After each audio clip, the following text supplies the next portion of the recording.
So before we begin, I'm just going to ask everyone to please silence all electronic devices. I know, it's good to remind that.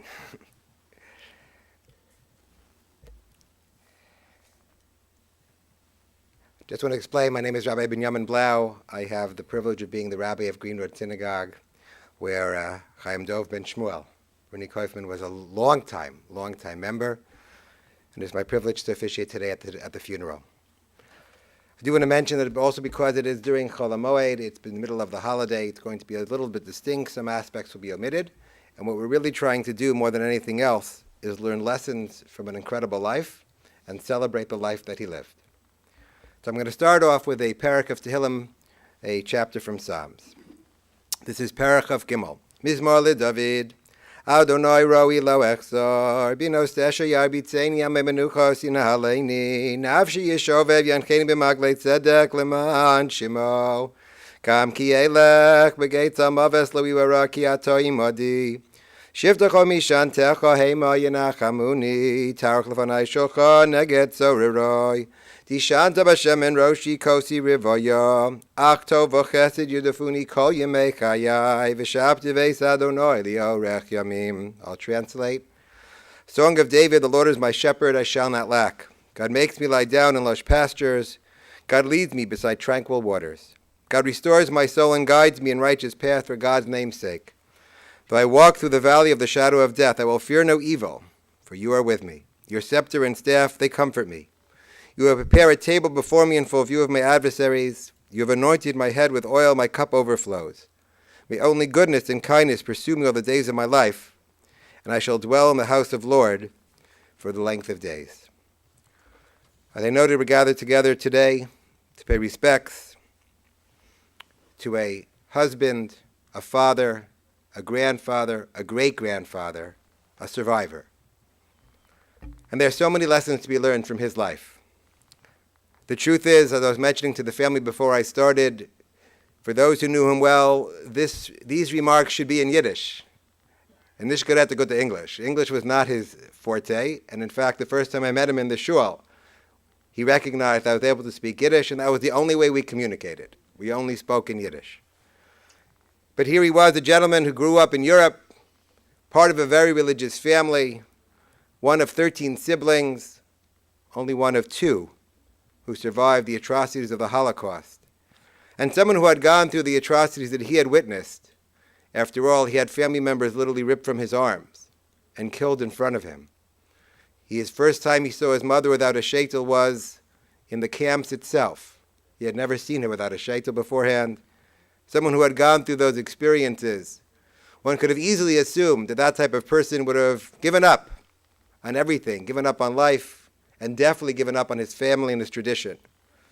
But he was the opposite.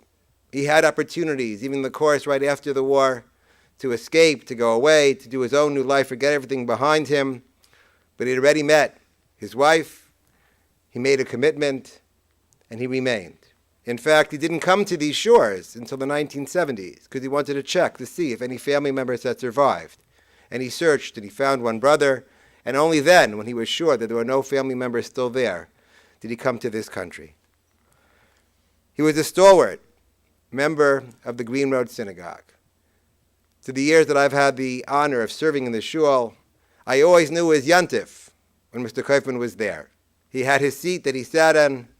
He sat there with regularity. I was just commenting to his grandson that I didn't see him this year. And that's what I always knew. He was there, Rosh Hashanah Yom Kippur, standing out.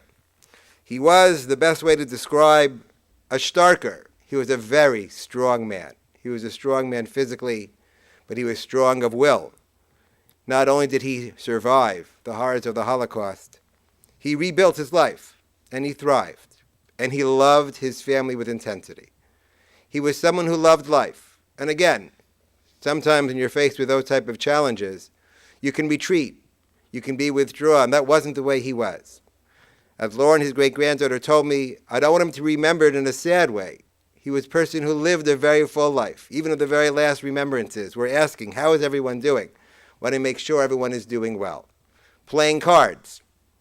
So, you played cards on when? On Thursday, on Friday, playing cards together. Evidently, he always won. That's correct. I did not have that pleasure. I don't think we ever played cards together. But he was someone who lived life and enjoyed life, and with a very long, big personality. On the one hand, we celebrate the life that he lived, and yes, he did live a full life, but his passing is still a void. As I made the announcement in Shul, this past Yom Tov, the first day of Yom Tov, and I started walking around, and many of the members, some of the members who had been there for a longer period of time, were expressing their feeling of loss. That one of our originals, one of our Starkers, again, Stark in the sense of really person who held up the values of the shul, has now passed. We mourn his passing. We treasure the life that he lived. We treasure the family that he built. We treasure his ability to continue the traditions of the past and pass them on for many generations, and we know that he'll continue to do so. He's reunited. He's reunited with all the loved ones that he's been apart for a long period of time. Thank God he's reunited, and in that sense, he's not suffering. He's not having any pain. So many of the times I'd ask him how he was doing, and he'd bemoan all the things, but he was always there. He always came despite it. But now he's had the chance to be reunited with those he loved and those he's been apart from. May the tears be wiped away from the family, and may his memory be a blessing. I'd like to ask, we didn't pick an order, but I guess since you're closer, two of his grandsons to say a few words.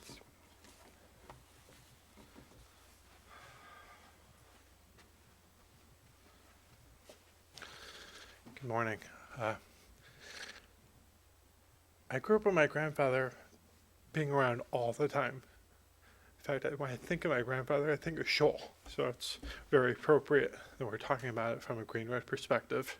I was there every Saturday. I was there, sit next to him, hear him bullshitting with all the other old people, probably being somewhat disrespectful during a rabbi's speech from time to time. But he was there, and I was there. And it was really important for us to be there. He was like, if you're not working, you're in Shul. Like, you got to pick. Like, you should have purpose in life. That should be part of your week. And so we were there. I mean, every day of the year, he'd wake up first thing in the morning. I guess as a proper Ruski, he would have his half a shot of vodka, kind of like antiseptic. Some people believe in Listerine. He believed in Smirnoff or Stolichnia or Absolute, whatever duty-free had that time. And so for 364 days a year, you'd have a little shot of vodka. On Yom Kippur, you could tell something was off. And so I was just talking to him last week, and he was really upset that he missed going to shul on Yom Kippur. He forgot. He fasted every year. Take a granola bar. My mom would insist. You'd have a granola bar in his pocket. You'd have a little bottle of water in his towels bag. We'd insist. You're 80 years old. You're 85 years old. You're 90 years old. You're 91 years old. You're 92 years old. You're 93 years old. It's like fasting is a joke. I did it for a year in Auschwitz. Fasting is nothing. No big deal. Here we are. We're thinking he's about to turn 94. We're thinking, we're going to come and visit. We haven't seen my grandfather since the summer, since, unfortunately, a similar occasion. And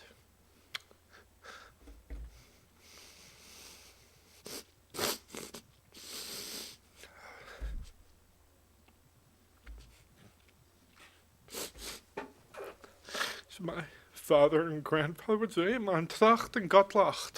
So here we are. So I was telling my daughter last night, why am I coming to Cleveland? I had to say the Alta Zayda. We have to say goodbye. She remembered one thing about him. She's almost 4 years old. She remembered. Zayda doesn't say bow wow for a dog. He says hav hav. So that's what my daughter remembered. Hav hav. I don't know. Thank you, everyone.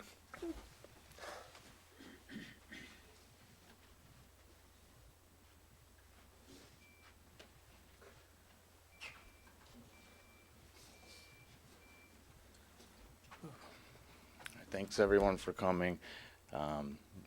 thanks Eric for speaking, and the rabbi as well.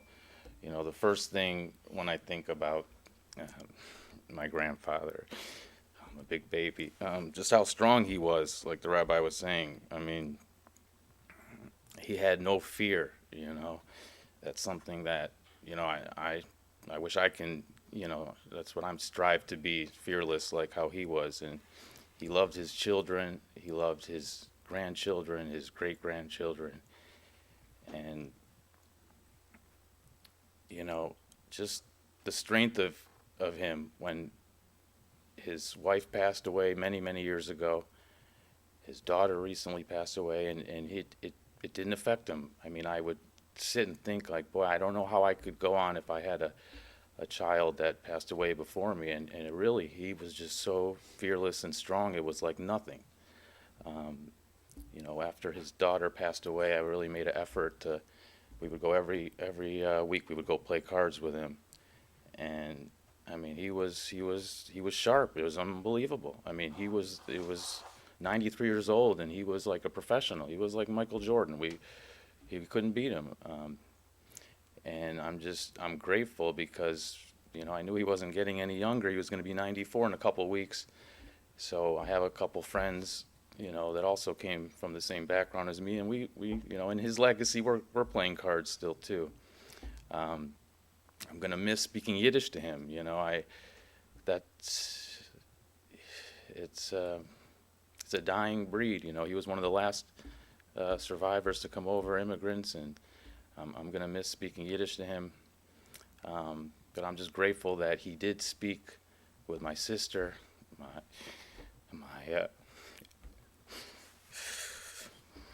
with Eric on Friday, and Lenny came in town a week ago. I had breakfast with him and my dad, and he lived an awesome life. I mean, to go through all that, and I just pray that and wish that I can live, you know, 93 years and not have to suffer. And you know, I'm proud that he was my grandfather, and yeah, now he gets to be with his wife and with his daughter, and thank you.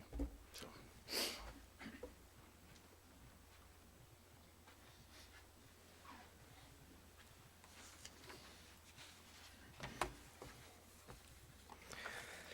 As you can see by the reaction of his two grandsons, the powerful legacy that he left, the powerful impact he had on the family's lives, and the legacy they will continue. Whether it is the cards, the Yiddish, the coming to shul, all the things, just the carrying on the tradition that was the heart of who he was. It's in good hands, and may the family continue it for many, many years. Because it is during the week of Sukkot, we're not going to say the normal memorial prayer. Instead, what we're going to do is we're going to say another parak Tehillim, but I will ask everyone to rise while I say this parak of Tehillim. Michtam leDavid, Shamreini el ki chatzi sivach, amart Adonai Adonai ata tavasi ba'alecha, lakdoshim asher ba'aretz hema v'adirei kol chaf siva, Yebu atzvasam achar meharu balasich nichsehem idam, valasash masam al sfasai, Adonai menascha ki v'chosi ata tamich korali, Chavalim nafli banimim af nakala shafra elai, avarech Adonai asher yatzani af leilos yisruni chil yosai, Shivisi Adonai dedi tamik mini balemot, Lochein samach libi v'yagel kvodi apsari yishkon levetach, Ki lo tazov nafshi lisho, lo sitein chachitzcha lirosh shachas, todi'eni orach chayim savos machos es ponecha, nimos bimincha netzach. You may be seated. This concludes this part of our service. The interment will be at Zion Memorial Park right afterwards, and anyone who would like to is welcome to come join us at that part of the interment.